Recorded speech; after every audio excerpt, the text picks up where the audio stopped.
Tema 4. Fobias específicas. El miedo es una emoción natural en las personas. Todos sentimos miedo en algún momento.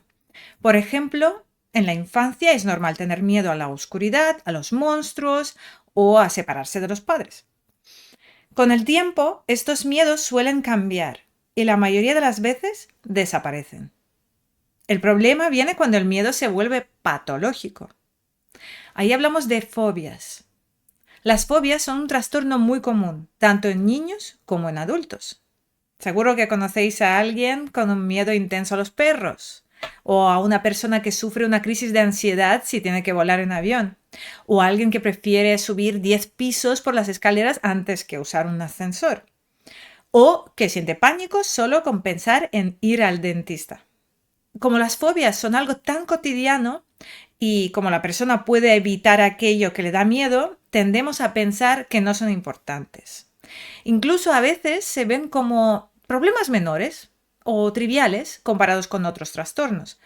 Pero esto no es cierto. Las fobias pueden causar un gran deterioro y alterar la vida de forma significativa.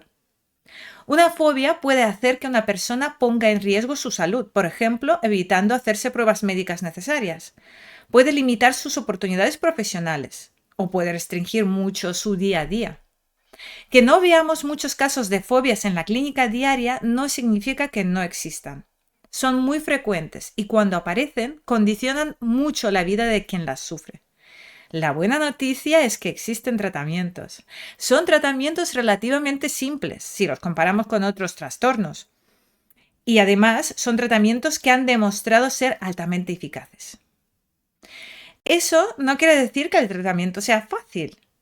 Como en cualquier trastorno, requiere un análisis detallado de cada caso y el uso de buenas habilidades clínicas, por supuesto. Entonces, en este capítulo vamos a hacer una panorámica general de este trastorno. Vamos a intentar comprender bien el problema y también daremos pautas clínicas que pueden servir como guía para abordarlo. Vamos a empezar con la definición. La característica principal de una fobia es un miedo intenso e irracional hacia ciertos estímulos o situaciones. Es la forma patológica de una emoción básica, el miedo. Pero en este caso, el miedo está tan exacerbado que genera problemas en la vida diaria de la persona. Es normal que una persona sienta cierta ansiedad ante una situación peligrosa o que anticipa como dolorosa. Por ejemplo, es comprensible sentir malestar antes de una intervención dental o al enfrentarse a un posible peligro. Sin embargo, las personas con fobias dan un paso más. Manifiestan un miedo extremo hacia un objeto, situación o actividad específica. Este miedo es desproporcionado en comparación con la amenaza real que representa. Esto las lleva a evitar esos estímulos. O, si se ven obligados a enfrentarlos, experimentan unos niveles de ansiedad muy altos, que incluso pueden desencadenar un ataque de pánico. El desafío, entonces, es establecer la diferencia entre un miedo normal y uno patológico. Generalmente, el miedo fóbico se caracteriza por lo siguiente. 1. Es desproporcionado respecto a la amenaza real. 2. Es irracional. O sea, la persona no puede explicarlo de forma lógica y es consciente de esa irracionalidad. 3. Está más allá de su control voluntario. 4. Lleva a la evitación de la situación temida. 5. Persiste en el tiempo. No es algo propio de una fase concreta del desarrollo. Y 6. Produce un grado significativo de malestar y sufrimiento. Dentro de los trastornos fóbicos solemos distinguir 3 tipos, según lo que desencadena el miedo, que son agorafobia, fobia social y fobias específicas. Las fobias específicas, antes llamadas fobias simples, son una categoría residual. Aquí se incluyen todos los trastornos fóbicos que no encajan en las dos anteriores, agorafobia o fobia social. Se centran en objetos o situaciones muy concretas y delimitadas. Por lo tanto, es una categoría muy amplia y muy heterogénea en cuanto a los estímulos que se pueden temer. Las fobias específicas son un trastorno frecuente, pero por el que no se suele buscar ayuda profesional. Vamos a ver las razones. ¿Cuáles pueden ser las razones? Por ejemplo, que la persona aprende a vivir con este problema. Construye una vida evitando todas las situaciones que la obligarían a enfrentarse a su miedo. A veces el grado de deterioro es mínimo, sobre todo si las probabilidades de encontrarse con el estímulo temido son bajas. Se minimiza la importancia del problema por su carácter específico. También existe la expectativa de que el problema será transitorio. Se cree que con el tiempo desaparecerá, como pasó con los miedos de la infancia. Y también existe un simple desconocimiento sobre la disponibilidad de tratamientos eficaces. Conclusión: la búsqueda de ayuda profesional es más probable cuando la fobia supone una perturbación importante en la vida de la persona. Entonces, ¿cuándo se busca la ayuda profesional? Pues es más probable cuando la fobia supone una perturbación importante en la vida de la persona. Esto suele relacionarse con cambios vitales que hacen imposible seguir evitando la situación temida. Por ejemplo, un ascenso laboral que obliga a volar con frecuencia para una persona con fobia a volar. Otro ejemplo, que un vecino adopte un perro para una persona con fobia a los perros. Vamos con la clasificación. Tanto en el DSM-5 como en su versión actualizada, el DSM-5-TR, las fobias específicas se incluyen dentro de los trastornos de ansiedad. Se definen por la presencia de un miedo o ansiedad intensa hacia una situación o objeto particular. La clasificación CIE-11 las define de forma muy similar, incluyéndolas también dentro de los trastornos de ansiedad o relacionados con el miedo. Ahora, para intentar organizar las muchas manifestaciones de este problema, el DSM-5 establece 5 subtipos de fobia específica, basados en el tipo de estímulo que causa el miedo. Estos subtipos son: animal, por ejemplo, miedo a las arañas, insectos, perros. Entorno natural, como miedo a las alturas, tormentas, al agua. Subtipo 3, sangre, inyección, heridas. También puede ser miedo a agujas o procedimientos médicos. Subtipo situacional. Ejemplo, miedo a volar en avión, a los ascensores o lugares cerrados. Y otros. Aquí entrarían miedos como a atragantarse o a vomitar. Y en cuanto a esta clasificación de subtipos, hay algunos autores que cuestionan la validez y utilidad de esta clasificación. Señalan que hay fobias que no encajan claramente en una sola categoría. Por ejemplo, el miedo a los puentes podría considerarse situacional, pero también por miedo a las alturas. También es frecuente que una misma persona tenga varios tipos de fobias a la vez, lo que hace que las categorías se solapen. Además, aunque estas categorías recogen las fobias más comunes, el rango de estímulos que pueden desencadenar una fobia es enorme. A veces son estímulos muy específicos y difíciles de clasificar. El DSM-5 mantiene en gran medida los criterios de su versión anterior, pero introduce algunos matices importantes. Elimina el requisito de que la persona reconociera que su miedo era excesivo o irracional. Esto se debe a que muchos fóbicos tienden a sobreestimar el peligro real de las situaciones que temen. En su lugar, se incorpora el requisito de que el miedo sea desproporcionado al peligro real. Y se tienen en cuenta los factores socioculturales a la hora de determinar esa desproporción. Se incluye de manera general el criterio de una duración mínima de 6 meses. Antes, este criterio solo se aplicaba a los niños. Por último, los subtipos de fobias se incluyen ahora como especificadores. Esto significa que si una persona tiene más de un tipo de fobia, hay que hacer constar todos los especificadores que le correspondan. Por ejemplo, si alguien tiene miedo a las arañas y a viajar en avión, se especificaría fobia específica animal y fobia específica situacional. Ahora hablemos de la reacción fóbica en sí misma. A nivel fisiológico, se produce una importante activación del sistema nervioso. Esto provoca un incremento del ritmo cardíaco, una respiración más rápida, sudoración y tensión muscular. Esta reacción es muy similar a un ataque de pánico, con una excepción importante. Se desencadena ante un estímulo muy concreto e identificable. Hay un caso especial, que es la fobia a la sangre e inyecciones heridas. Aquí se produce un patrón característico en dos fases, llamado síndrome vasovagal. Primero, hay una subida de la activación con aumento de ritmo cardíaco.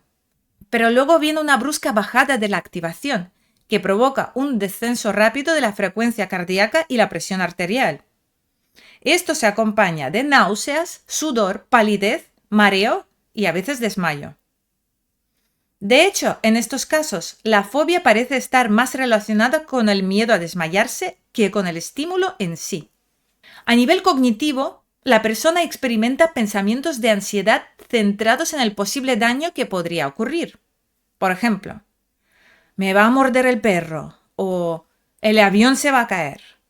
Pero también hay una aprensión sobre sus propias reacciones, como el miedo a perder el control o a desmayarse. A nivel motor, la conducta más frecuente es la evitación. La persona rechaza enfrentarse a la situación temida o huye de ella lo antes posible.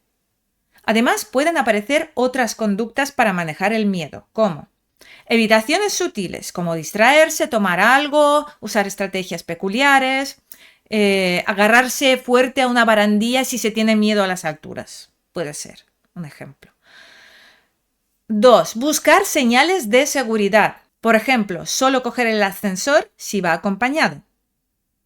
3. Conductas de comprobación, como revisar la hierba antes de sentarse para asegurarse de que no hay serpientes. Y 4. Hipervigilancia. Por ejemplo, durante un vuelo, estar pendiente de cualquier ruido o movimiento del avión. Aunque el miedo es la emoción central, no es la única relevante. El asco también juega un papel importante en algunas fobias. El asco es una emoción básica que nos protege de la contaminación y la enfermedad. Estudios recientes asocian el asco con fobias a ciertos animales considerados repulsivos, como cucarachas, lombrices o ratas. Incluso se sugiere que la fobia a la sangre y a vomitar podría tener más que ver con el asco que con el miedo al daño en sí. Esto nos lleva a una distinción potencial. La fobia a animales depredadores se caracteriza por el miedo al daño, mientras que la fobia a animales repulsivos se caracterizaría por la sensación de asco. Como ya hemos dicho, muchas personas con fobias específicas no buscan tratamiento. Por eso los datos sobre su frecuencia provienen principalmente de estudios en la comunidad. Estos estudios nos dicen que es un trastorno muy frecuente. De hecho, es el trastorno de ansiedad más común.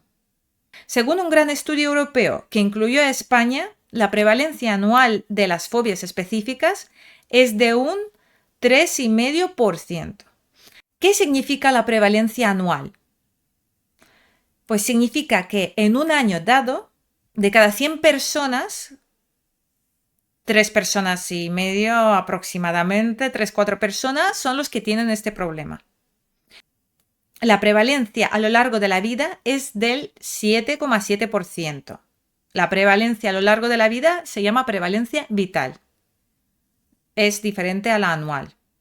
Entonces, a lo largo de la vida, aproximadamente 8 de cada 100 personas sufrirán una fobia específica en algún momento de su vida. En todos los casos, la prevalencia es mucho más alta en mujeres que en hombres, llegando a doblar los porcentajes. Los datos en Estados Unidos son aún más elevados. Allí, la prevalencia anual se sitúa en un 8,7% y la prevalencia a lo largo de la vida, la vital, alcanza el 12,5%. Eso sí, en casi la mitad de los casos se considera que la fobia es de intensidad leve. Una revisión de 25 estudios en todo el mundo encontró una prevalencia media a lo largo de la vida del 7,2%, pero hay variaciones considerables entre países. En todos los estudios, la prevalencia es mayor en mujeres, con una proporción promedio de 2:1. Una excepción es la fobia a la sangre, inyecciones, heridas, que se da de forma similar en ambos sexos. Entonces, ¿cuáles son las fobias más frecuentes? Las fobias a las alturas, con un 4,9%, seguidos por las fobias a los animales, con un 4,6%, y seguidas de los espacios cerrados, la sangre y volar. El inicio de las fobias específicas suele ser en la infancia, generalmente antes de los 10 años, aunque algunos subtipos como las fobias situacionales pueden empezar más tarde, hacia los 20 años. También se observa otro pico de incidencia en personas mayores, especialmente en mujeres, con fobias relacionadas con las caídas. Respecto a su curso, las fobias específicas no son trastornos transitorios. Los datos indican persistencia a largo plazo. Por ejemplo, entre un 25 y un 38% de los casos persisten después de 10 años. Se considera una condición crónica, aunque a menudo se ve como benigna, porque la ansiedad se alivia al evitar el estímulo. La comorbilidad, o sea, la presencia de otros trastornos junto con la fobia. La comorbilidad es menor que en otros trastornos de ansiedad. Según datos de España, un 21% de las personas con fobia específica tienen otro trastorno comórbido. Esto es mucho menor que, por ejemplo, en el trastorno de ansiedad generalizada. La asociación más fuerte es con otros trastornos fóbicos, especialmente con la agorafobia y el trastorno de pánico. La asociación con la depresión es moderada y es baja con el trastorno del estrés postraumático o el abuso de alcohol. Aún así, es importante saber que las fobias específicas son un factor predictivo para desarrollar otros trastornos de ansiedad, del estado de ánimo o por uso de sustancias. Y por último, hay que tener en cuenta que la mayoría de los pacientes, aproximadamente un 75%, tienen miedo a más de un objeto o situación. Todos estos datos demuestran la importancia de ofrecer atención psicológica para este tipo de problemas. Vamos con los modelos explicativos. En general, una fobia específica puede aprenderse de 3 maneras: por aprendizaje directo, por observación o por transmisión de información. Aprendizaje directo. Tener una experiencia negativa con el estímulo que se teme. Por observación. Cuando ves en persona o a través de una pantalla, por ejemplo, a alguien que tiene una experiencia negativa o alguien que está mostrando miedo ante ese estímulo. Y bueno, la última se parece, que es por transmisión de información, pero en este caso recibimos información alarmante sobre los peligros de ese estímulo. O sea, por observación, ves a alguien tener una experiencia negativa y por transmisión de información, tú recibes información alarmante sobre los peligros de ese estímulo. Las primeras teorías que intentaron explicar las fobias fueron las teorías conductuales basadas en el condicionamiento. El experimento más famoso fue el del pequeño Albert, que demostró que el miedo podía aprenderse por condicionamiento clásico. Es decir, un estímulo inicialmente neutro, como un ratón blanco, podía asociarse con un estímulo que daba miedo, con un ruido fuerte. Tras varias asociaciones, el ratón solo, ya sin el ruido, empezaba a provocar miedo. Sin embargo, este modelo es un poco simple. Tiene limitaciones. Por ejemplo, no explica por qué las fobias suelen centrarse en ciertos estímulos como serpientes o alturas y no en otros. Tampoco explica por qué el miedo no desaparece con el tiempo, aun cuando la persona ya no tiene malas experiencias. Para resolver esto, Maurer propuso su famosa teoría bifactorial. Este modelo añade el condicionamiento operante. Plantea que primero se aprende el miedo por condicionamiento clásico y después la persona descubre que si evita la situación que le da miedo, el malestar se reduce y entonces esa reducción del miedo actúa como un premio, refuerza la conducta de evitación negativamente. Por eso, el miedo no se extingue, porque la persona nunca se enfrenta a su temor el tiempo suficiente para comprobar que no pasa nada malo. Recordad eso. Teoría bifactorial de Maurer. El miedo se aprende por condicionamiento clásico y se mantiene por condicionamiento operante. Primero aprendo a tener miedo y luego lo mantengo porque evito la situación y actúa como refuerzo negativo. Otra teoría importante es la de la preparación biológica de Seligman. Esta teoría explica por qué somos más propensos a desarrollar miedo a ciertas cosas, como las serpientes, que a otras, como los enchufes. Seligman sugiere que nuestro cerebro está preparado biológicamente para aprender rápidamente a temer estímulos que fueron peligrosos para nuestra supervivencia como especie. Es decir, las serpientes eran peligrosas y los enchufes ni existían aún. Eysenck, por su parte, introdujo el concepto de incubación del miedo. Propuso que una exposición muy breve al estímulo temido, en lugar de reducir el miedo, puede fortalecerlo. Para que el miedo se extinga, la exposición debe ser lo suficientemente larga. Esto explica por qué cuando una persona con fobia se enfrenta a su miedo pero huye rápidamente, su problema puede empeorar. Respecto a cómo se adquieren las fobias, los datos varían según el tipo. En las fobias a los animales, alrededor del 39% de los casos se deben a una experiencia directa. La observación es importante en un 27% de los casos. En la claustrofobia, el aprendizaje directo es la causa principal, en torno al 65%.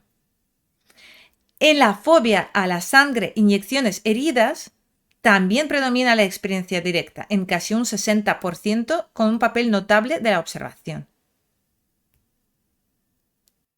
Es importante señalar que estas vías de aprendizaje suelen combinarse. Una mala experiencia con un perro tendrá más impacto si además tus padres les tienen miedo también. O si ves noticias sobre ataques de perros. Además, hay un porcentaje considerable de pacientes, alrededor de un 27%, para fobias a animales, que no recuerdan el origen de su miedo. Esto sugiere que no siempre es necesario un evento traumático claro. Reis propuso un modelo centrado en las expectativas. Según este modelo, lo que se aprende no es una simple asociación, sino una expectativa de peligro o de ansiedad. La persona evita el estímulo porque espera que algo malo va a pasar o porque espera sufrir un ataque de ansiedad. Bueno, aparte de todos esos modelos, también hay factores genéticos y biológicos. Los estudios con gemelos sugieren que las fobias tienen una heredabilidad moderada, especialmente la fobia a la sangre e inyecciones heridas, que es la más heredable. Para integrar todos estos factores, Barlow propuso un modelo biopsicosocial. Según este modelo, las fobias surgen en personas con una predisposición biológica y psicológica a la ansiedad. Ante ciertas situaciones de estrés, estas personas tienen reacciones de alarma intensas. Si asocian estas falsas alarmas con estímulos concretos, desarrollan una fobia. Y el miedo se mantiene por el círculo vicioso de la evitación y las expectativas de peligro. Vamos con la evaluación de las fobias. Los principales objetivos al evaluar una fobia específica son 3. Establecer un diagnóstico preciso, formular un plan de tratamiento personalizado y evaluar el progreso durante la intervención. Aunque no hay un protocolo único establecido, se recomienda evaluar varias dimensiones clave. Estas incluyen los desencadenantes del miedo, las conductas de evitación, los síntomas físicos, el malestar subjetivo y el deterioro en la vida diaria. También es importante conocer la historia del problema, tratamientos previos, factores ambientales y la posible presencia de otros trastornos. Por lo tanto, la evaluación debe ser comprensiva. Normalmente incluye 3 componentes principales: la entrevista clínica, los procedimientos de evaluación conductual y los autoinformes. En investigación también se usan medidas psicofisiológicas, como la tasa cardíaca, pero no es muy común en la práctica clínica habitual. La entrevista es la herramienta más utilizada. En una primera fase, debe centrarse en confirmar si el paciente cumple los criterios para una fobia específica. Para ello, debemos determinar: 1. La presencia de un miedo o una irritación asociada a objetos o situaciones específicos. 2. El nivel de malestar o ansiedad que el paciente experimenta al enfrentarse a esos estímulos. Para establecer un diagnóstico formal e identificar otros trastornos, podemos usar entrevistas semiestructuradas. 2 ejemplos son la entrevista clínica estructurada para el DSM-5 o, más específicamente, la entrevista para los trastornos de ansiedad según el DSM-5. Esta última es muy completa para los trastornos de ansiedad y también evalúa problemas asociados, como los trastornos del estado de ánimo. Su administración suele tomar entre 1 y 2 horas. Una vez confirmada la fobia, debemos profundizar con preguntas adicionales para planificar el tratamiento. Los aspectos clave a evaluar son las situaciones concretas que se temen y se evitan, las reacciones físicas, como palpitaciones o ataques de pánico. En la fobia a la sangre e inyecciones heridas es crucial preguntar por mareos y desmayos. Los pensamientos de temor. Esto incluye creencias, predicciones catastrofistas y expectativas negativas. Las conductas de escape y evitación. No solo la evitación obvia, sino también formas más sutiles, como distraerse. Las conductas de comprobación, vigilancia y búsqueda de seguridad. Las variables que modifican el miedo. Por ejemplo, en la fobia a volar, si el miedo varía con la turbulencia o el tamaño del avión. El origen y la historia del problema, incluyendo sus altibajos. Los intentos previos para superarlo y tratamientos anteriores. El grado de interferencia en la vida cotidiana. Los factores situacionales, como la reacción de la familia, y personales, como otros problemas de salud que mantienen el problema. La motivación, las expectativas y los objetivos del paciente para la terapia. Y por último, los recursos y las limitaciones personales del paciente. Cuando sea posible y con su permiso, es muy útil entrevistar a personas cercanas al paciente. A veces, ellas pueden aportar información sobre conductas defensivas que el paciente ha normalizado tanto que ni siquiera las menciona. Cuestionarios e inventarios. Para evaluar con cuestionarios, solemos usar 2 tipos. Unos generales, que nos hacen un mapa de todos los miedos posibles del paciente, y otros específicos, que se centran en la fobia concreta que presenta. También es recomendable incluir alguna medida que evalúe la interferencia del problema en su vida. Empecemos por los cuestionarios generales. El más utilizado es el Inventario de Reconocimiento de Miedos, FSS-3. Tiene varias versiones, con distinto número de ítems. En una de ellas, los estímulos se agrupan en categorías como animales, situaciones sociales o daño físico y enfermedad. La persona indica el malestar que le produce cada situación. Su aplicación tarda unos 40 minutos y es muy útil para obtener una visión cualitativa de la variedad e intensidad de sus miedos. Otra medida más reciente son las escalas de respuesta a los estímulos fóbicos, PSRS. Evalúa aspectos cognitivos y emocionales de 5 tipos de miedo.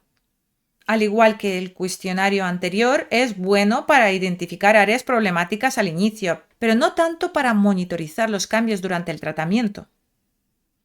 En cuanto a los cuestionarios específicos, existe una amplia variedad, pero no para todas las fobias por igual. Por ejemplo, hay muchos instrumentos para evaluar la fobia a las arañas, a la sangre, dental, claustrofobia, a vomitar. Sin embargo, para otras fobias frecuentes como el miedo a las tormentas, los ratones o los perros, hay pocos o incluso ninguno. Además, muchos de estos cuestionarios son muy antiguos y no tienen versiones adaptadas al castellano. Esto dificulta o a veces imposibilita comparar los resultados con datos normativos. Aún así, nos ofrecen información cualitativa muy valiosa sobre el problema del paciente y pueden usarse para ver su evolución durante la terapia. En el libro hay tablas 3A y 3B. Ahí podéis ver un resumen de los principales cuestionarios específicos, organizados por el tipo de fobia. Por ejemplo, para la fobia a las arañas existen varios, como el cuestionario Spider o el Fear of Spider.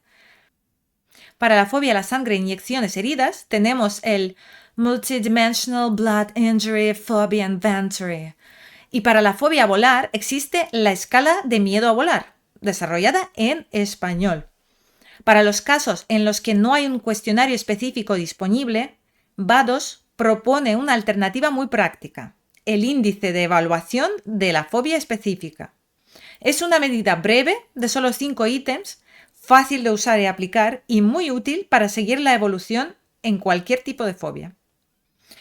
Finalmente, para completar la evaluación podemos incluir cuestionarios que miden aspectos relacionados. Por ejemplo, dado que las fobias suelen asociarse al miedo a las sensaciones físicas, podemos usar el índice de sensibilidad a la ansiedad, ASI-3.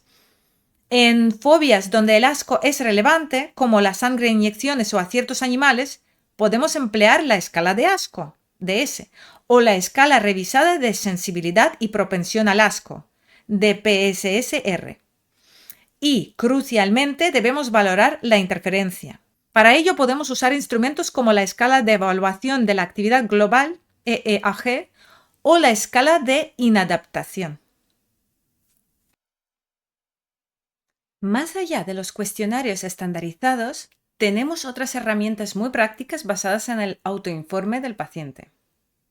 Una herramienta esencial es la construcción de una jerarquía de situaciones temidas. Esta jerarquía es fundamental para planificar la terapia de exposición, pero además nos da mucha información sobre qué factores específicos afectan al miedo del paciente. Se trata de una lista de entre 5 y 15 situaciones relacionadas con la fobia, ordenadas de menor a mayor según la ansiedad que provocan. Cada ítem se valora en unidades subjetivas de ansiedad, o USAs, normalmente usando una escala del 0 al 10 o el del 0 al 100. Es crucial que esta jerarquía sea totalmente personalizada. No debemos dar nada por sentado. Un caso paradigmático fue el de una paciente con fobia a las arañas que situaba a las arañas de plástico en el nivel más alto del miedo, con 100 USAs, mientras que las arañas reales estaban en niveles más bajos. La explicación estaba en que el origen de su miedo fue una experiencia traumática en la infancia con una araña de juguete. Otra herramienta de uso constante son los termómetros de miedo. Son escalas visuales del 0 al 10 o del 0 al 100, donde el paciente indica la intensidad de miedo que siente en un momento concreto. Se usan durante los tests conductuales y a lo largo de las sesiones de exposición. Para usarlos correctamente, el paciente necesita un entrenamiento previo.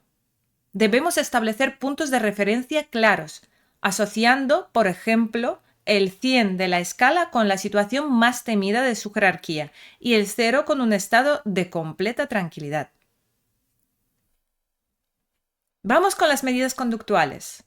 La evaluación conductual consiste en observar directamente el comportamiento del paciente ante las situaciones que teme. Esto nos da información objetiva y muy valiosa, especialmente porque los pacientes con fobias, debido a su larga historia de evitación, a veces tienen dificultad para recordar con precisión los detalles que les provocan miedo. Además, suelen sobreestimar su propia respuesta de miedo, por lo que esta observación directa es muy útil para el clínico. El procedimiento más usado es el test de aproximación-evitación conductual. Consiste en exponer al paciente a su estímulo temido en un contexto clínico controlado. pidiéndole que se aproxime a él de forma progresiva.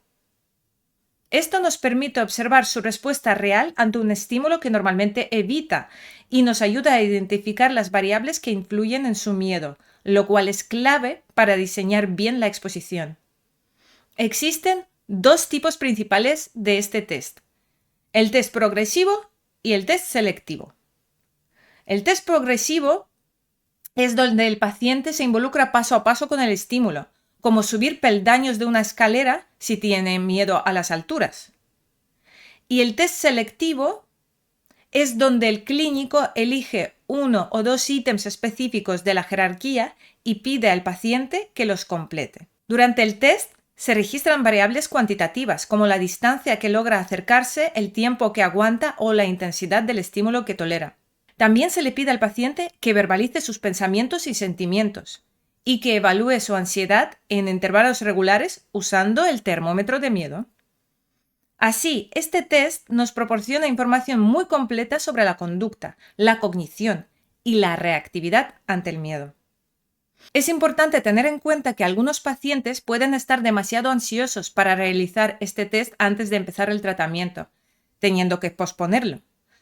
También el entorno clínico puede hacer que se sientan más seguros y se aproximen más de lo que harían en la vida real. Eso es un efecto que depende en parte de las instrucciones que les demos. Y finalmente, como una medida conductual, podemos usar autorregistros. Estos implican que el paciente anote información cada vez que se encuentra con el estímulo temido en su vida diaria. Un autorregistro típico incluye la fecha, el lugar, las características del estímulo, su conducta, su nivel de ansiedad y sus pensamientos. Dado que los pacientes suelen evitar activamente sus miedos, los autorregistros pueden ser de poca utilidad antes del tratamiento. Sin embargo, se convierten en una herramienta fundamental durante la terapia para monitorizar el progreso y proporcionar un feedback inmediato sobre los avances en la exposición. Evaluación psicofisiológica. ¿Qué es? Esta parte de la evaluación se centra en medir de forma directa las respuestas físicas del cuerpo que indican ansiedad. En las fobias específicas, los parámetros más utilizados son la conductancia de la piel, la tensión muscular y, sobre todo, la tasa cardíaca. Estas medidas se toman mientras la persona se enfrenta al estímulo que le da miedo, por ejemplo, durante un test de aproximación conductual o en una sesión de exposición. De hecho, los estudios recientes recomiendan monitorizar la frecuencia cardíaca durante la exposición para poder aumentar su eficacia. Hasta ahora, esta evaluación se ha usado principalmente en investigación y rara vez en la práctica clínica habitual. ¿Por qué? Porque el equipo necesario era costoso y complejo de usar. Sin embargo, esto está cambiando. La popularización de dispositivos portátiles, asequibles y fáciles de usar está abriendo la puerta a que se utilicen también en consulta. Ejemplos de estos dispositivos son los pulsioxímetros, los relojes inteligentes con monitor de frecuencia cardíaca o las aplicaciones móviles. Esto permite obtener datos fisiológicos válidos de una manera mucho más accesible. Ya llegamos a los tratamientos.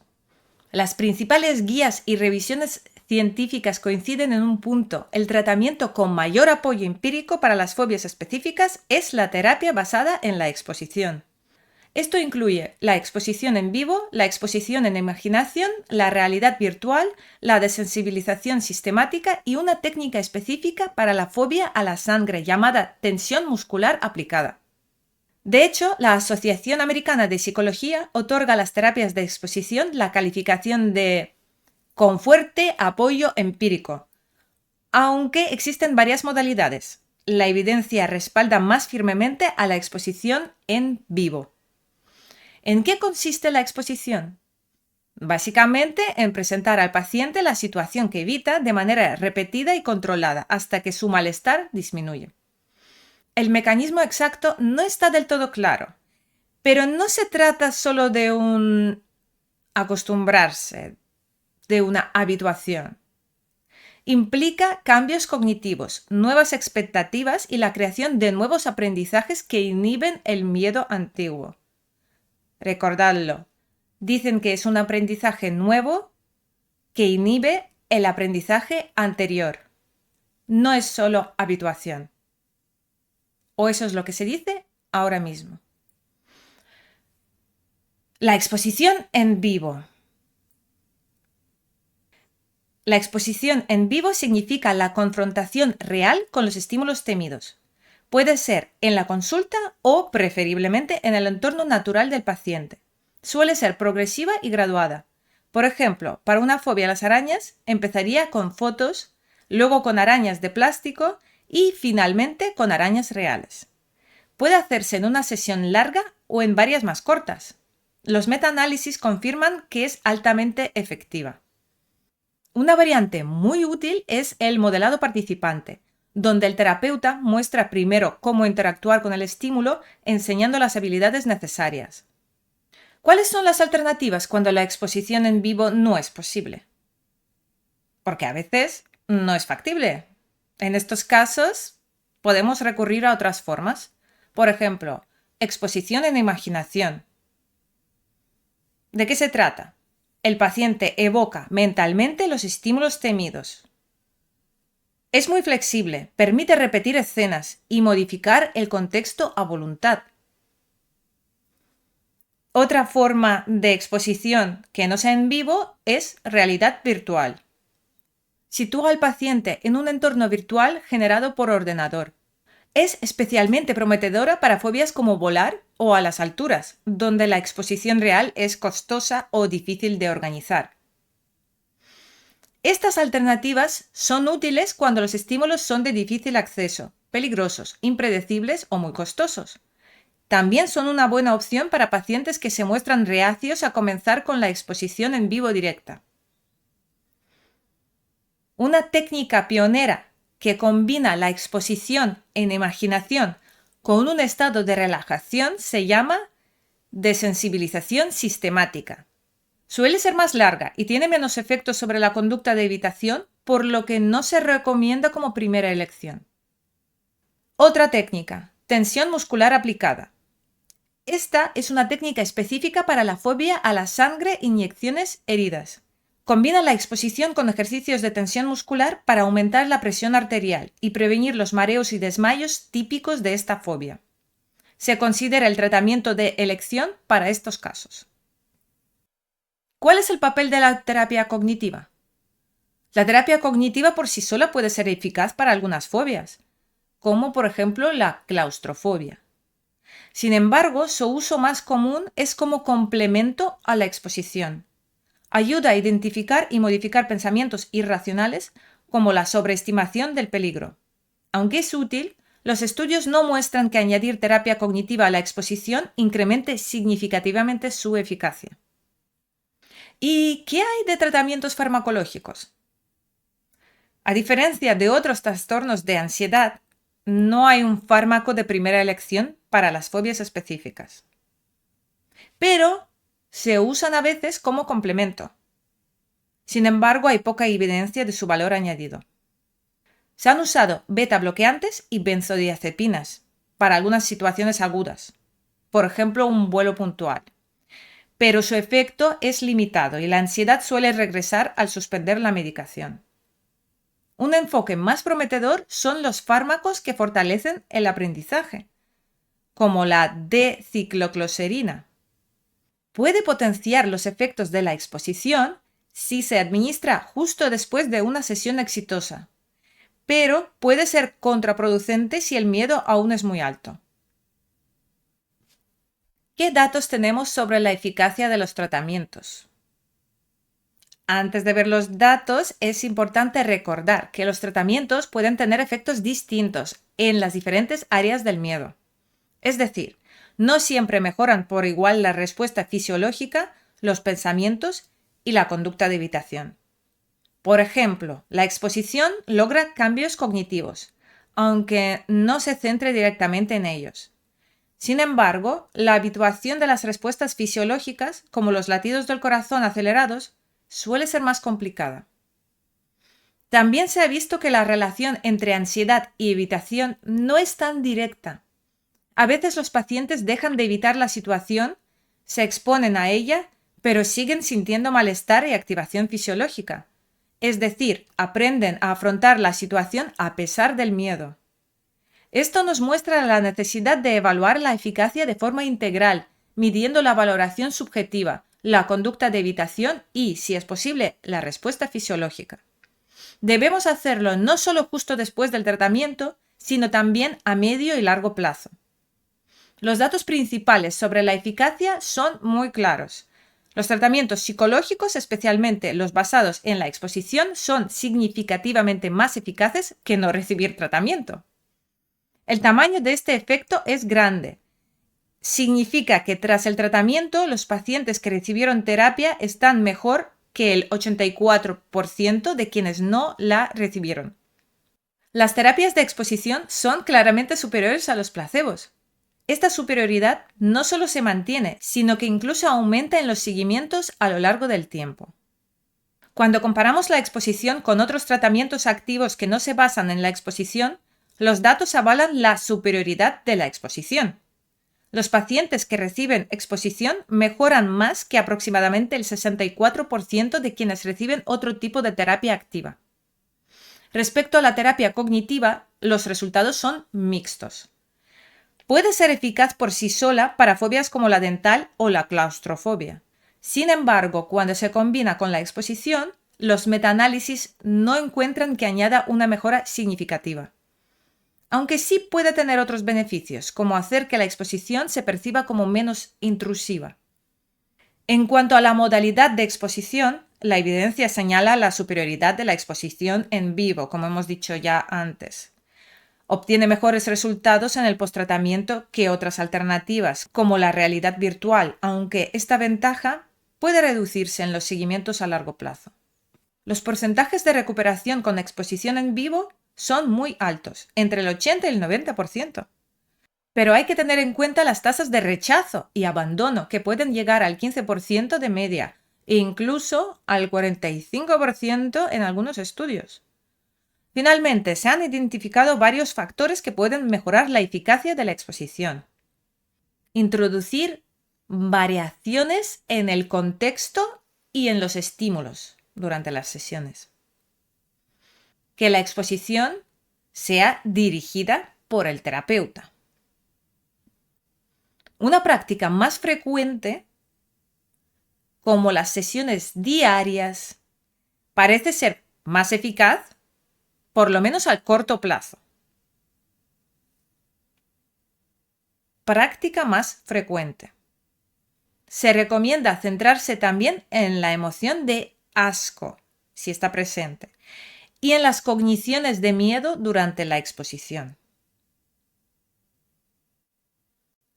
Monitorizar la frecuencia cardíaca durante la sesión puede ser de ayuda.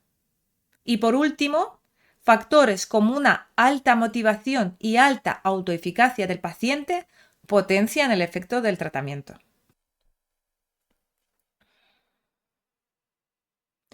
Respecto al número de sesiones, las comparativas muestran que hay pocas diferencias entre un formato de una sola sesión intensiva y uno de varias sesiones. Se ha visto que se necesitan entre 1 y 7 sesiones para lograr una reducción significativa de la ansiedad, dependiendo de la rapidez con la que el paciente responde en cada sesión.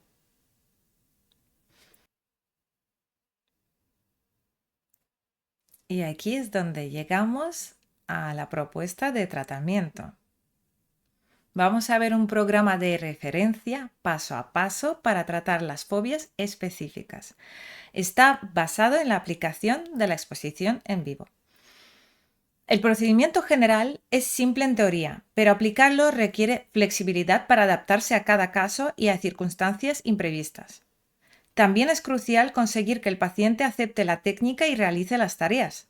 Para esto, el terapeuta necesita una buena dosis de habilidad clínica. Las primeras sesiones se centran en proporcionar información y en construir una buena alianza terapéutica. Los objetivos clave aquí son: 1. Establecer una buena relación entre el terapeuta y el paciente. 2. Aumentar la confianza del paciente en el terapeuta, en el profesional. 3. Eliminar la incertidumbre sobre en qué consistirá el tratamiento. sea, explicarlo. 4. Lograr que el paciente adopte un papel activo en el proceso. 5. Comprometerlo con el tratamiento para evitar abandonos. 6. Incrementar su motivación. ¿Cómo se hace esto? Pues haciéndole ver los beneficios. Y por último, pero no menos importante, analizar los orígenes y los factores que mantienen su fobia. Para conseguir estos objetivos, llevaremos a cabo las siguientes acciones. 1. Devolución de los resultados de la evaluación. Lo primero es explicarle al paciente los resultados de la evaluación, con un especial énfasis en por qué se mantiene su problema. Esta explicación debe ser didáctica, usando ejemplos y metáforas, y totalmente personalizada, con sus propios datos. Esta información le ayuda a entender por qué se propone este tratamiento y cómo funciona. También debemos incluir información sobre la naturaleza de la ansiedad, normalizando que sentir algo de miedo ante ciertos estímulos es adaptativo y diferenciando esto de una fobia.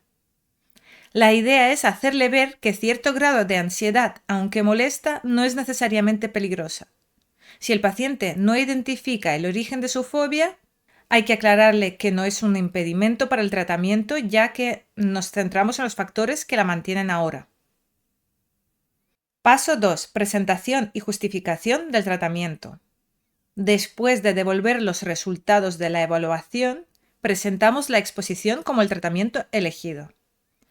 Esta presentación debe incluir una descripción general del procedimiento, que es enfrentarse al estímulo temido de forma graduada y sistemática y permanecer en la situación hasta que la ansiedad disminuya.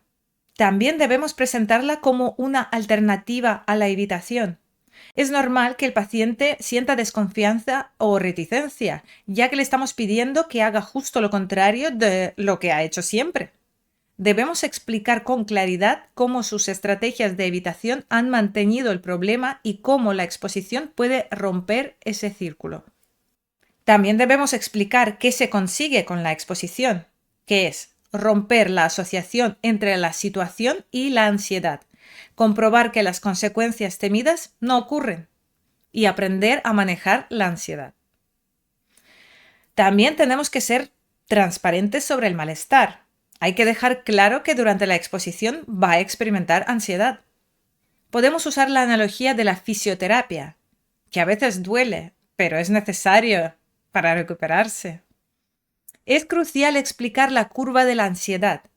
Sube al principio, llega a un pico y con el tiempo baja. Y que en sucesivas exposiciones ese pico será cada vez menor. También hay que tranquilizar al paciente, asegurarle de que no se le pondrá en peligro, que no se le forzará a hacer nada que no desee y que él tendrá el control. También que aprenderá estrategias de afrontamiento para manejar la situación. Y por último, debemos recalcar la necesidad de un papel activo. El éxito requiere un esfuerzo continuado. Es como ir al gimnasio. ¿Y qué estrategias podemos utilizar para aumentar la motivación y el compromiso? Pues para reforzar la adhesión al tratamiento podemos reforzar el hecho de que haya acudido a terapia. Preguntarle, ¿cómo se vería su vida sin esta fobia? ¿Qué cosas podría hacer que ahora evita? Podemos utilizar técnicas de entrevista motivacional para incrementar su disposición al cambio. ¿Qué más? Pues, por ejemplo, ajustar expectativas. O sea, dejar claro que el objetivo no es eliminar completamente la ansiedad, sino aprender a manejarla y controlarla ante la situación temida. Y por último, y cómo no, usar el reforzamiento contingente al progreso. Porque reforzar su esfuerzo por permanecer en la situación, no por la reducción de la ansiedad en sí, sino por permanecer en la situación. Reforzando esto puede ayudar a mantener la motivación a lo largo del proceso. En el libro también tenemos un ejemplo de presentación de la técnica de exposición, elaborado por Hornillos Antón, Miguel Álvaro y Crespo. Y lo voy a leer tal cual entero como está. Para que puedas entender de forma más completa de cómo se realiza un proceso de exposición, vamos a utilizar un ejemplo. Imagina que tenemos a Marta, que un día, andando por la calle, le ataca a un perro de manera muy agresiva, enseñando los dientes, ladrando y llegando incluso a darle un mordisco en la pierna. Enseguida fueron otras personas a ayudarla y separarla del perro, y el mordisco no llegó a hacerle sangre. Aún así, Marta pasó un susto considerable, y durante unos días estuvo teniendo pesadillas con lo sucedido. A partir de ese momento, cuando Marta va por la calle, está más alerta, vigilante, pendiente de ver si hay perros en las cercanías, si están sueltos o cogidos con la correa, si están tranquilos o inquietos. Antes del ataque del perro, Marta no tenía la atención tan focalizada en estos animales, pero a partir de ese momento no puede evitar tensarse si ve a algún perro cerca. No solo se tensa, se le seca la boca, le palpita fuerte el corazón, siente hormigueo en los brazos y piernas, o ganas de ir al baño. Si puede, acaba dándose la vuelta o cruzándose de acera para no tener que pasar al lado de un perro, aunque éste esté tranquilo. Lo que ha pasado es que para Marta se ha generalizado su reacción de miedo. Tuvo una reacción de miedo normal y comprensible ante un perro que sí resultó peligroso. Su cuerpo y su mente ahora reaccionan de manera muy automática y en estado de alerta ante otros perros, aunque no estén siendo agresivos ni resulten peligrosos. Como la situación le condiciona un poco su vida, ya que de una manera u otra va a acabar coincidiendo con algún perro, Marta acude a una psicóloga que le propone trabajar mediante exposición. Esto consiste precisamente en exponerse. Esto es en buscar y estar delante de aquello que a uno le da miedo, pero hacerlo en circunstancias de seguridad. En el caso de Marta, la psicóloga le propone empezar a ver vídeos de perros. Marta puede ver sin ninguna ansiedad vídeos de perros tranquilos y jugando, pero se angustia mucho cuando ve vídeos de perros agresivos y ladrando. Marta sabe racionalmente que el vídeo no le va a hacer daño, pero su cuerpo se activa como si ver el vídeo del perro agresivo fuese tan peligroso como tener un perro agresivo delante de verdad. A base de ver varios vídeos seguidos y mantener la atención en ellos, el cuerpo de Marta va poco a poco relajándose. Eso es que está aprendiendo que ese estímulo, el vídeo de los perros, no es algo que sea realmente peligroso, ante lo que tenga que activar esa reacción de miedo. Después de varias sesiones en las que la psicóloga y Marta acuerdan que Marta vea una serie de vídeos entre una sesión y otra, Marta es capaz de ver el vídeo sin que su cuerpo se active tanto. Evidentemente sigue sin ser un vídeo que le guste, pero su cuerpo ya no reacciona como si fuera un peligro. Después de esto, la psicóloga le propone ir un paso más allá. Traerá un día a la consulta a su propio perro, que es un perro pequeño y tranquilo. Marta accede a estar en la cita en presencia del perro, pero a condición de que éste esté sujeto con una correa en un rincón. La situación pone a Marta nerviosa, sobre todo cada vez que el perro se mueve un poco. Sin embargo, una vez más, pasan los minutos sin que el perro ataque, y el cuerpo de Marta va aprendiendo nuevamente que ese animal en esa situación no es peligroso. Al cabo de varias sesiones, Marta se siente cómoda incluso sin que el perro esté sujeto a la correa, y acaba jugando con él, una vez que coge confianza. Llega el momento de dar otro paso más, y Marta y su psicóloga tienen las siguientes sesiones en un parque cercano, en el que, a determinada hora, acuden varias personas con sus perros. Las primeras veces, Marta y su psicóloga se sientan en un banco más lejos y observan a los perros y sus dueños en la distancia. Marta nota la tensión y se angustia si en algún momento algún perro se acerca a algo. Como ha pasado las veces anteriores, poco a poco su cuerpo se va acostumbrando a la situación, y a base de repetir varias veces, Marta es capaz de mantenerse sentada en el banco sin estar ya tensa o nerviosa. A lo largo de las sesiones siguientes, Marta y su psicóloga irán acercándose gradualmente a la zona donde están los perros y sus dueños. Marta se encuentra tensa e incómoda, pero no está tan asustado como lo estaba al principio, y poco a poco se va encontrando más a gusto en presencia de los perros. Para que esto funcione, es muy importante que en todo momento la exposición se haga en circunstancias de seguridad.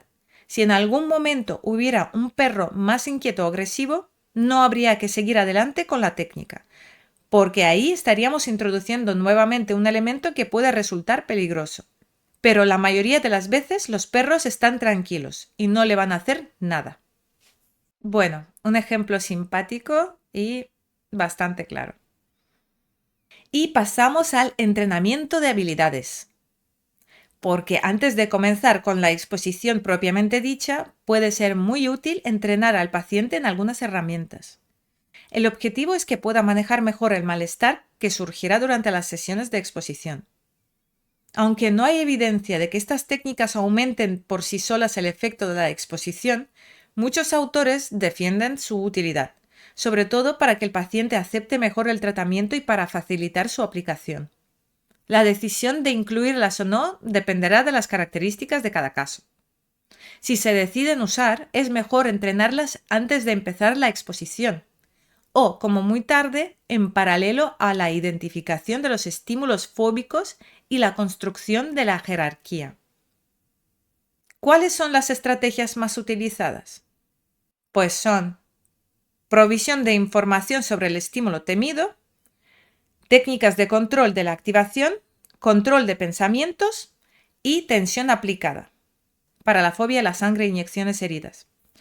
Entonces, la estrategia de la provisión de información es muy común en las fobias como a volar o a los dentistas. Sirve para corregir ideas erróneas y catastrofistas sobre el estímulo. Por ejemplo, para la fobia a volar se puede proporcionar información sobre cómo y por qué vuelan los aviones, su seguridad estadística y pautas para viajes largos. Es útil entregar esta información por escrito, en un resumen. Esto se hace al principio del programa, antes de la exposición. Las técnicas de control de la activación incluyen el control de la respiración y de la relajación.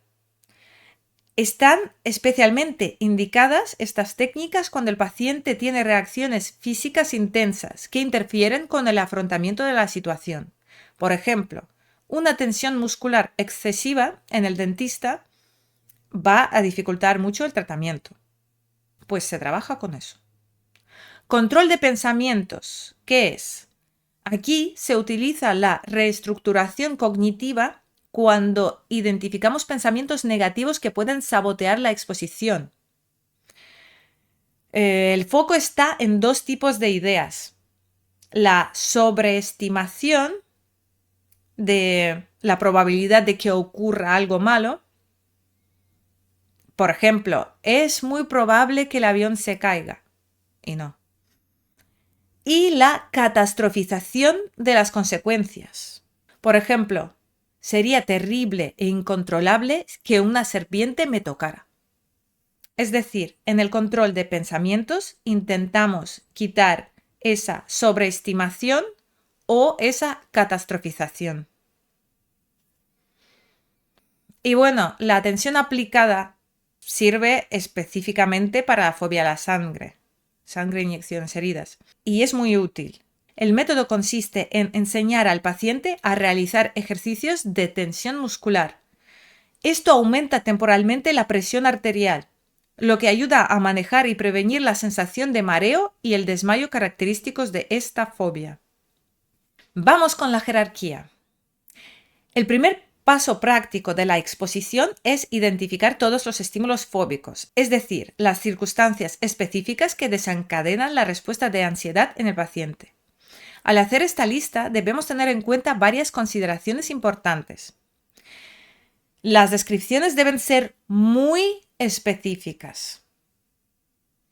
Hay que incluir los parámetros concretos que afectan al miedo. Por ejemplo, en la fobia a volar no es lo mismo el despliegue que las turbulencias, o un avión pequeño que uno grande. Hay que identificar estos detalles porque es crucial para una exposición eficaz. Las situaciones deben ser reales y relevantes para la vida cotidiana del paciente. Es recomendable incluir situaciones en las que la persona haya tenido reacciones fóbicas intensas o ataques de pánico incluso. El objetivo es que aprenda a manejarlas, lo que reduce la probabilidad de una recaída. Y siguiendo las recomendaciones actuales, en fobias donde el asco es un factor clave, como la fobia a la sangre o a ciertos animales, debemos incluir estímulos que provoquen esta sensación.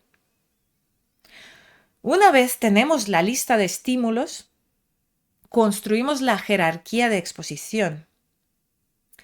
Esto implica seleccionar y ordenar estos estímulos de menor a mayor ansiedad, creando una escala que va desde una ansiedad mínima, cercana a 0, hasta la máxima, cercana a 100. Lo ideal es tener entre 10 y 15 ítems, con saltos de no más de 15 unidades de ansiedad entre uno y otro. Para poder valorar cada ítem, primero debemos entrenar al paciente en el uso de la escala de unidades subjetivas de ansiedad, USAS, o termómetro del miedo. Y aquí van algunos puntos clave para la construcción de jerarquías. Si el paciente tiene más de una fobia, se construye una jerarquía para cada una. Los ítems deben mostrar diversidad, tanto en los estímulos, por ejemplo, diferentes tipos de perros, como en los contextos. Un perro en un parque, uno en una casa. Esto favorece que los avances se generalicen a la vida real. Para facilitar la graduación se pueden incluir estímulos presentados a través de fotos o vídeos, como en el ejemplo de Marta y la fobia a los perros que he leído justo antes. Esta técnica puede ser la más aceptable al principio y es útil cuando el acceso al estímulo real es complicado. Finalmente, hay que ser muy prácticos. La jerarquía debe ser viable. De nada sirve incluir un ítem como subir en un ascensor de cristal hasta el piso 30 si no hay ninguno accesible para el paciente. La disponibilidad de los estímulos es un factor crucial a la hora de diseñar la jerarquía final que se va a aplicar. Respecto al proceso, se puede construir la jerarquía completa de una vez al principio o bien irla elaborando por partes sobre la marcha según avanza la exposición y la progresión del paciente. ¿Cómo se presentan los estímulos? En la exposición en vivo presentamos al paciente situaciones reales que contienen sus estímulos temidos. Esto puede hacerse en la consulta, en su entorno natural o combinando ambos. La clave es impedir que escape de la situación, ya sea físicamente o mediante evitaciones sutiles. Respecto al ritmo, la exposición puede ser gradual o brusca. En la gradual comenzamos por los estímulos que producen menos ansiedad y avanzamos poco a poco. Y en la brusca comenzamos por los estímulos que generen más miedo. Ambas son eficaces, la gradual y la brusca, pero la exposición brusca puede ser más rápida, pero también hay que tener más cuidado. La recomendación general es que sea tan rápida como el paciente pueda tolerar, para evitar el abandono. La duración de las sesiones es variable, pero suelen ser largas, entre 30 minutos y 3 horas. Para decidir cuándo terminar una sesión existen 3 perspectivas. Perspectiva de la habituación es la que dice que se finaliza cuando se experimenta una disminución significativa de la ansiedad. Un criterio práctico puede ser una reducción de al menos el 50%. En situaciones breves, como subir en ascensor, se repite la exposición varias veces. Desde la perspectiva del aprendizaje correctivo, la sesión continúa hasta que el paciente comprueba que las consecuencias que temía no ocurren o que puede tolerar la ansiedad. Y desde la perspectiva de la autoeficacia, se finaliza cuando el paciente siente que tiene control sobre la situación. Durante la exposición, es fundamental que el paciente preste atención al estímulo y se implique en la experiencia.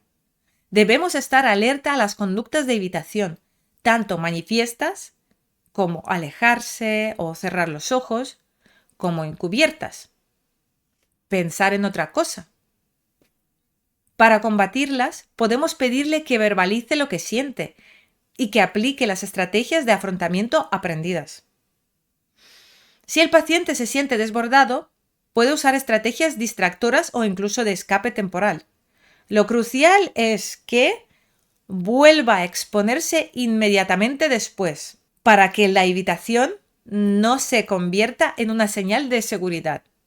Queremos eliminar la evitación, ¿vale? Tras cada sesión es muy útil dedicar un tiempo a reflexionar sobre lo sucedido, analizar los logros, como la habituación de la ansiedad o el hecho de que no ocurriera lo que temía, y procesar cualquier problema que haya surgido. Para considerar superado un paso de la jerarquía y pasar al siguiente, también podemos usar los 3 criterios mencionados: habituación, aprendizaje correctivo o autoeficacia.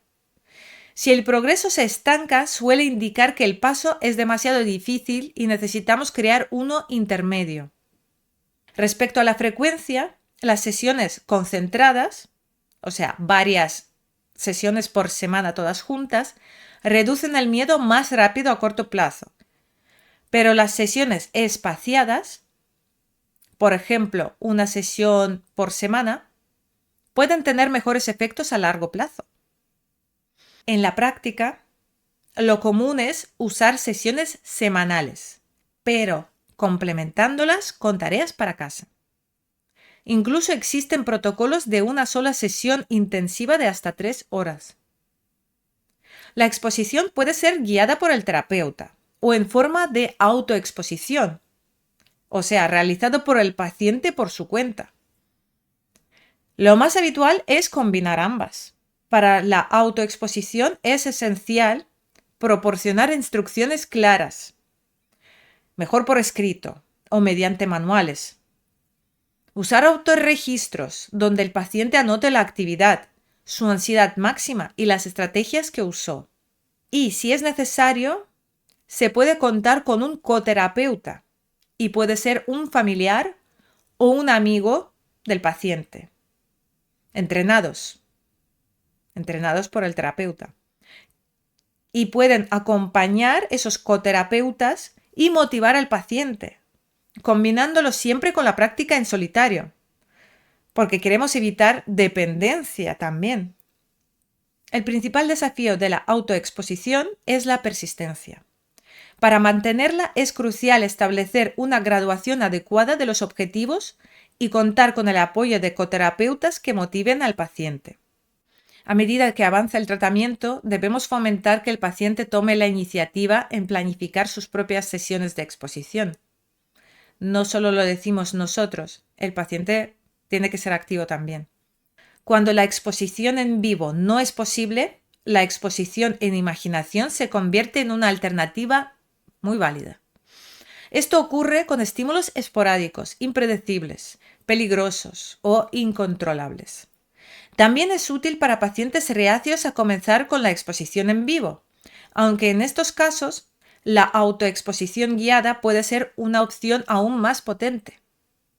La aplicación de la exposición en imaginación sigue las mismas pautas que la en vivo, pero con un requisito previo. Debemos evaluar y, si es necesario, entrenar la capacidad de visualización del paciente, normalmente empezando con escenas neutras. Para realizarla, construimos con el paciente escenas detalladas, que incluyen la situación temida, los desastres que anticipa, sus reacciones de ansiedad y sus pensamientos. Para hacerlas más vívidas, podemos incorporar elementos reales, como grabaciones de sonidos relacionados. Es común grabar estas escenas en consulta para que el paciente pueda practicar con ellas en casa. Los principales problemas de esta técnica son la evitación encubierta y, sobre todo, la dificultad de generalización a la vida real. Puede darse el miedo residual, donde el paciente se habitúa en imaginación, pero el estímulo real sigue provocándole miedo. Por ello, es crucial planificar una habituación final a los estímulos reales siempre que sea posible. Respecto a la medicación, como se ha señalado, no es el tratamiento de primera elección. Sin embargo, es bastante frecuente encontrar pacientes que usan benzodiazepinas. En estos casos es importante realizar las sesiones de exposición en momentos en los que no haya tomado la medicación. También hay que evitar que el fármaco se convierta en una conducta defensiva o de evitación. Y también debemos plantear bajo supervisión médica la retirada de la medicación una vez que el paciente haya aprendido a manejar su ansiedad. Finalmente, es esencial recordar que la evolución no es lineal. Es normal que haya altibajos y contratiempos. Cuando esto ocurra, debemos identificar la causa, como un periodo de estrés o una experiencia negativa, y buscar soluciones, adaptando la exposición a las nuevas circunstancias. También hay que tener presente que la mejoría puede ser desigual. Un paciente puede dejar de evitar la situación y enfrentarse a ella demostrando un control conductual, pero seguir experimentando activación fisiológica y malestar subjetivo. Es decir, aprende a afrontar la situación a pesar del miedo. Y el miedo puede persistir de forma más latente. Pero el objetivo terapéutico, en muchos casos, no es la desaparición total del miedo. ¿Qué es? Pues normalmente es la recuperación del control sobre la propia vida. Ahora vamos a ver cómo aplicar el programa general a algunas fobias concretas que requieren ajustes específicos. Para la fobia a la sangre e inyecciones heridas, es fundamental incluir el entrenamiento en tensión aplicada. Esta técnica consta de 3 pasos. Paso 1. Tensar grandes grupos musculares. Piernas, brazos, torso, durante 10-15 segundos. Seguidos de relajación durante 20-30 segundos. Es decir, tensar 10-15 segundos, relajar 20-30 segundos. Y esta secuencia se repite 5 veces. Paso 2. Practicar este ejercicio completo 5 veces al día durante una semana. Paso 3. Durante la exposición, aplicar la técnica ante cualquier señal de mareo o bajada de presión. El tratamiento suele durar unas 5 sesiones. Si aparecen dolores, se reduce la fuerza o la frecuencia de los ejercicios. En situaciones médicas reales, se adapta la tensión. Por ejemplo, no se tensa el brazo donde se está pinchando. Para la jerarquía de exposición, es útil empezar con fotos o simulaciones, como el ritual previo a un análisis, pero sin llegar a pinchar. Esto facilita la práctica de la tensión aplicada y resuelve la dificultad de repetir pasos como una extracción real. También se deben considerar estímulos que provoquen asco. Es crucial recordar que en esta fobia está contraindicada la relajación profunda, ya que baja la presión arterial y podría facilitar el desmayo. ¿Qué pasa con la fobia a conducir? ¿Por qué es especial? Porque requiere una actuación activa por parte del cliente. No es una exposición pasiva. El paciente debe realizar la conducta de conducir.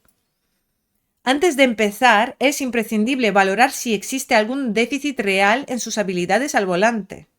Por ejemplo, falta de práctica. O alguna condición que dificulte la conducción. Por ejemplo, problemas de visión. Estos factores deben abordarse primero, ya que generan inseguridad y ansiedad. Los pacientes suelen temer que la ansiedad afecte su capacidad de conducción y suponga un riesgo. Para manejarlo, se comienza la exposición con ítems de bajo riesgo. Por ejemplo, conducir a baja velocidad o hacerlo en alguna zona rural o en general zonas con poco tráfico.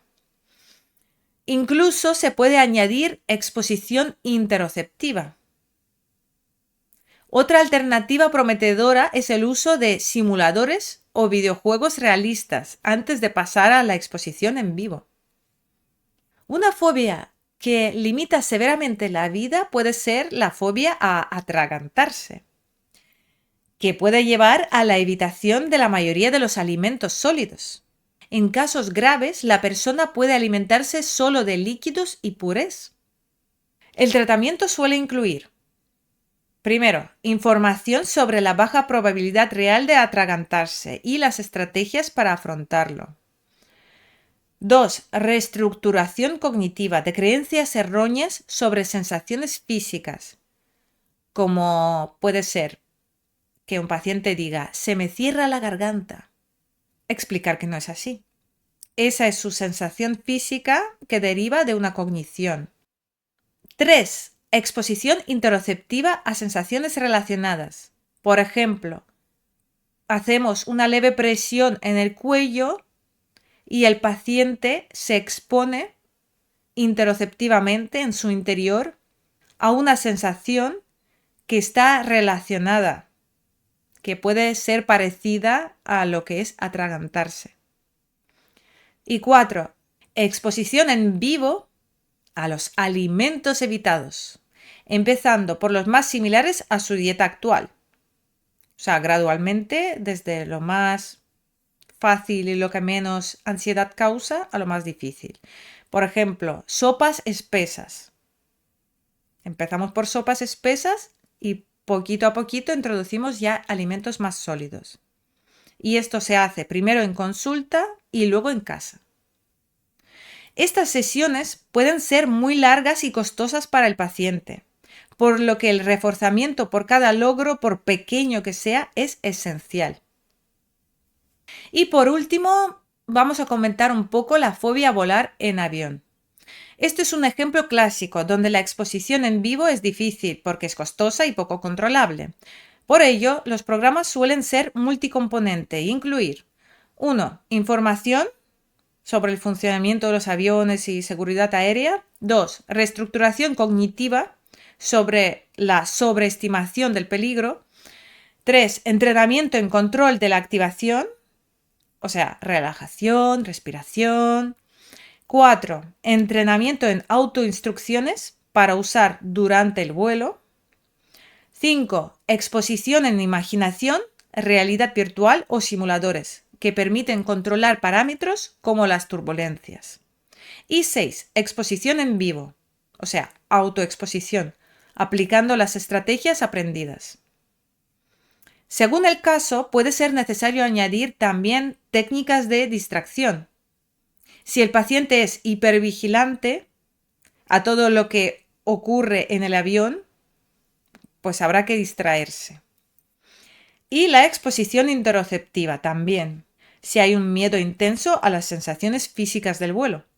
Es común que estos pacientes usen alcohol o fármacos para volar. Estas conductas defensivas deben controlarse durante la exposición para que el paciente compruebe que puede manejar la ansiedad por sí mismo. Ya nos hemos acercado al final del tema y vamos a hablar sobre las perspectivas de tratamiento. Este último apartado mira hacia el futuro, analizando tanto lo que aún no sabemos sobre los tratamientos actuales como los nuevos desarrollos en el campo. La investigación sobre el tratamiento para fobias tiene varias limitaciones. Los estudios son escasos, usan muestras pequeñas, a menudo carecen de seguimientos a largo plazo y se centran en solo unas pocas fobias, como las de animales, que pueden no representar a todas. Entonces, quedan muchas preguntas por responder, como ¿qué perspectiva es más útil para guiar la exposición? ¿La habituación? ¿El aprendizaje correctivo? ¿O la autoeficacia? ¿O depende del caso?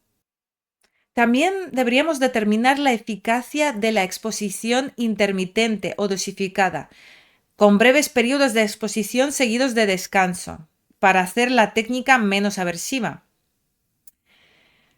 Habrá que aclarar el papel de la distracción durante la exposición, un tema que sigue abierto a debate, porque por un lado la distracción es evitar y está mal, pero por otro lado, como en el caso de la fobia a volar, que acabamos de decir que a veces es bueno utilizar las técnicas de distracción.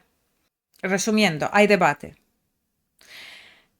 También sería bueno profundizar en el uso de estrategias de afrontamiento específicas, como la atención aplicada para la fobia a la sangre, cuya investigación proviene principalmente de un solo grupo, y la exposición interoceptiva para fobias como volar o la claustrofobia. Y por último, sería interesante investigar el efecto de fármacos como el propranolol o los glucocorticoides como complemento a la exposición. Los glucocorticoides podrían ser útiles si se administran antes de la exposición, mientras que el propranolol podría consolidar la extinción del miedo si se administra después. Los avances más importantes están llegando de la mano de las nuevas tecnologías. Las intervenciones por Internet y móviles han demostrado en metaanálisis conseguir reducciones significativas en la sintomatología fóbica, con una eficacia comparable a la terapia cara a cara. Las tasas de abandono son moderadas, en torno al 27-30%. La evidencia sobre si es necesario incluir la guía de un terapeuta es aún escasa. Aunque hay que ser cautos por el número limitado de estudios, el potencial de estas aplicaciones es enorme y su uso sin duda crecerá. La realidad virtual. La realidad virtual ha recibido aún más atención. Revisiones y metaanálisis concluyen que se está consolidando como una alternativa eficaz comparable a la exposición en vivo tradicional. Ofrece ventajas claras para las fobias donde el tratamiento es intrusivo, como en fobias dentales, o muy costoso, como volar o conducir. Respecto a su aplicación, la realidad virtual puede ser eficaz incluso en una única sesión de 45 a 180 minutos. Su eficacia es mayor en pacientes sin otros trastornos psiquiátricos y cuando se logra una buena sensación de inmersión. Los dispositivos más efectivos son las gafas de realidad virtual, que cada vez son más portátiles y accesibles, pudiendo incluso usarse con un móvil, lo que facilita su uso en casa. A pesar de estos avances, su implantación generalizada requiere seguir investigando. Es necesario acumular más evidencia, estudiar su combinación con fármacos o con la exposición en vivo y confirmar la duración de sus efectos. Desde el punto de vista clínico, hay que trabajar en su aceptación por terapeutas y pacientes, reducir costes y formar a los profesionales en su uso. Finalmente, la realidad aumentada. Es eso que se superponen los elementos digitales al mundo real. Es una tecnología que está aún en fases muy iniciales para el tratamiento de fobias específicas, por lo que no hay conclusiones firmes, aunque ha mostrado eficacia en otros trastornos de ansiedad. En definitiva, es previsible que el uso de estas aplicaciones tecnológicas, especialmente la de realidad virtual, aumente significativamente en los próximos años, ampliando las opciones terapéuticas para quienes sufren fobias específicas. Fin.